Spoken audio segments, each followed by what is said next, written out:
Hey guys, this is your host Thomas Tyree here from On the Hot Podcast. Today, this will be the Combat Series episode number 86 for you guys today. So we'll be kicking off today's episode by discussing the main event of UFC 312 that took place last night in the world of UFC between Dricus Du Plessis and Sean Strickland. So, in the main event of UFC 312, you saw Dricus Du Plessis successfully retained his middleweight title by unanimous decision, defeating Sean Strickland in the main event of UFC 312.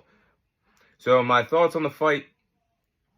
This time around, it was a clear, decisive winner between DDP and Sean Strickland. DDP this time around basically left the judges out of it, and I scored the fight in favor of DDP 5-0, and it was a one-sided affair. DDP beat Sean Strickland in his own game, which is in the striking department. He outlanded Sean Strickland in the fight. He landed a total of 129 total punches in that fight against Sean Strickland. And also the awkward overhand right hand where he steps into it, puts his head down, and then throws the overhand right hand. I told you guys in the Combat Series last week that it was going to be effective.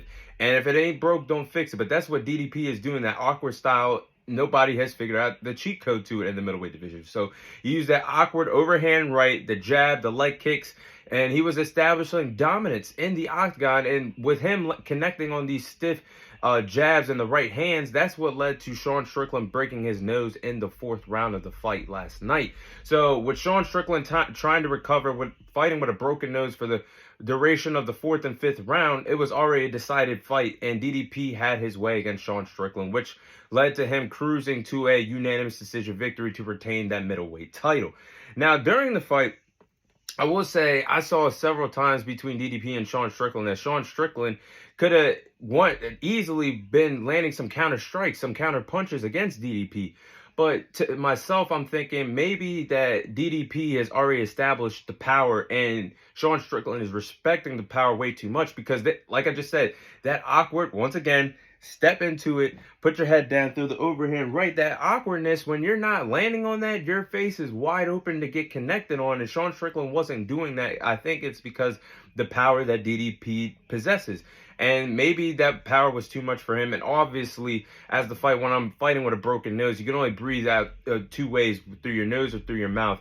And obviously, when your nose is cracked and blood is going everywhere, I mean, it was trickling down to his mouth, to his face, and everything didn't look good. And that is what led to Sean Strickland surviving for the final moments of the fight, still trying to fight hard. But when you can only breathe out of your mouth in a 5-round format with a cardio king like DDP is, that is the problem that he had as the fight went on last night. But congratulations to DDP. He had a decisive victory against Sean Strickland. Was not any controversy like the first fight was to some that believed that Sean Strickland won the first fight. This time it was a decisive winner with DDP winning. And again, I scored the fight in a shutout with DDP winning. I had him winning all 5 rounds, 5-0 against Sean Strickland last night. But this is a quick side note here. It just seems like the ingredients right now to being a dominant UFC champion is, right now, it's fighting coming forward, creating the pressure on your opponents, having a excellent cardiovascular endurance gas tank. And that's what these elite UFC champions are doing right now. Look at Merab, that has the control of the bantamweight division. Look at Bilal Muhammad, who defeated Leon Edwards to become the new king of the welterweight division last summer. And DDP doing this at the middleweight division. All these guys are having success, fighting coming forward, putting the pressure on their opponents, having great cardio, and for these type of fights of 5-round championship fights. And DDP, and not even to mention, before I get to the next part, these 3 fighters that I just mentioned are also elite wrestlers. So they're doing this on the ground, being great strikers, and not even having to go in their bag and their wrestling skills unless they really want to. It's a scary world out right now for UFC fighters that are trying to compete against these type of fighters that I just mentioned, of Merab, Bilal Muhammad, and DDP, for example, because of the style that they possess. But going back to DDP here, DDP is building an impressive resume at middleweight. I mean, he defeated Robert Whittaker. He knocked him out to insert himself to being a world-class performer at this middleweight division in the summer of 2023. He knocked him out.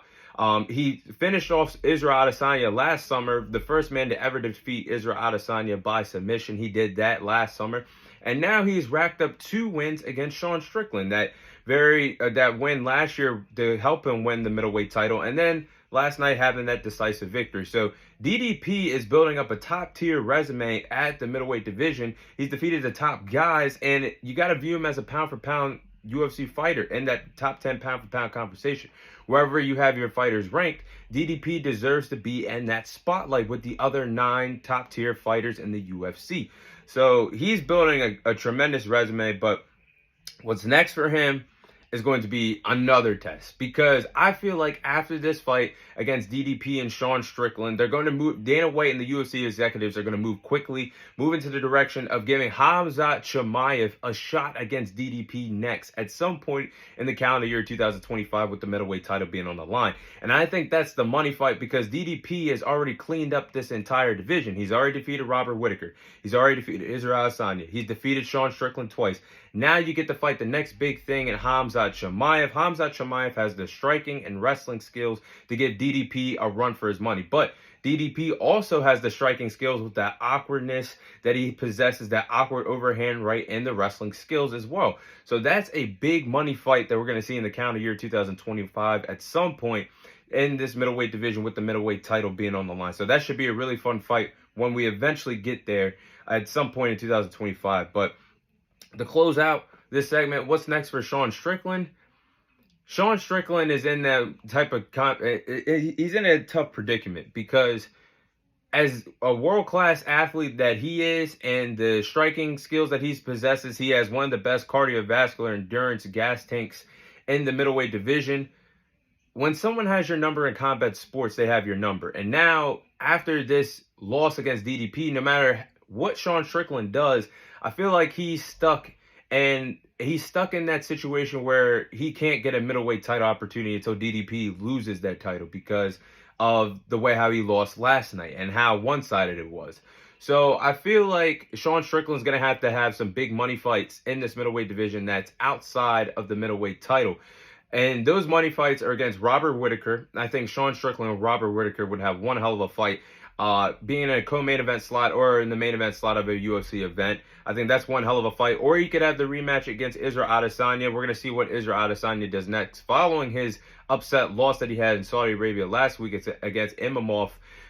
So we're going to see what happens next. But if Israel Adesanya is not good to go and he retires, I think he's definitely on retirement watch after that performance last week. I think they should go in the direction of Sean Strickland versus Robert Whittaker.